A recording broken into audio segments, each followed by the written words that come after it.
कपिल सिब्बल यांच्या आर्ग्युमेंटवरनं त्या ठिकाणी दिसतोय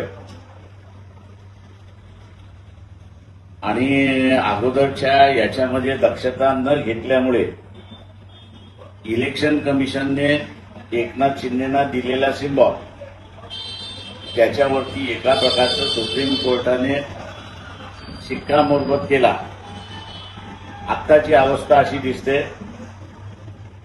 की ऍडव्हान्टेज कोणाला असं जर आपण बघितलं तर हा ऍडव्हान्टेज बीजेपीला आहे अशी परिस्थिती आहे। तो ऍडव्हान्टेज असा आहे की आता हा सिम्बॉल फ्रीज होईल असं दिसतंय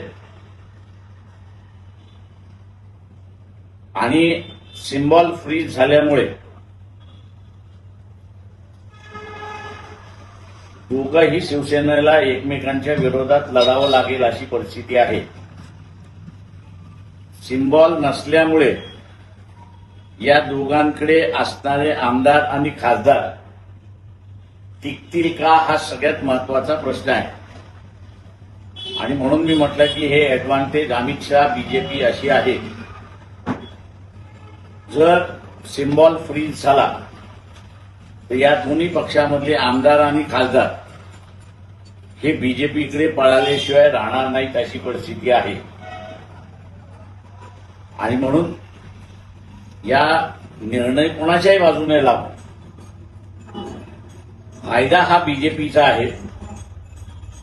जे मध्यंतरी तोडफोड करण्याची असणारी जी त्यांनी सत्र चालू केलं होतं पण जंतर मंतरमुळे कुठेतरी असताना त्याला आळा बसला होता। पुन्हा हा निर्णय फ्रीज झाल्यानंतर आमदारांची आणि खासदारांची असणारी पळापळी होण्याची दाट शक्यता त्याच्यामध्ये दिसते। म्हणून म्हटलं हा निर्णयाचा ऍडव्हान्टेज जो आहे तो अमित शहा भारतीय जनता पक्षाला आहे अशी परिस्थिती आहे।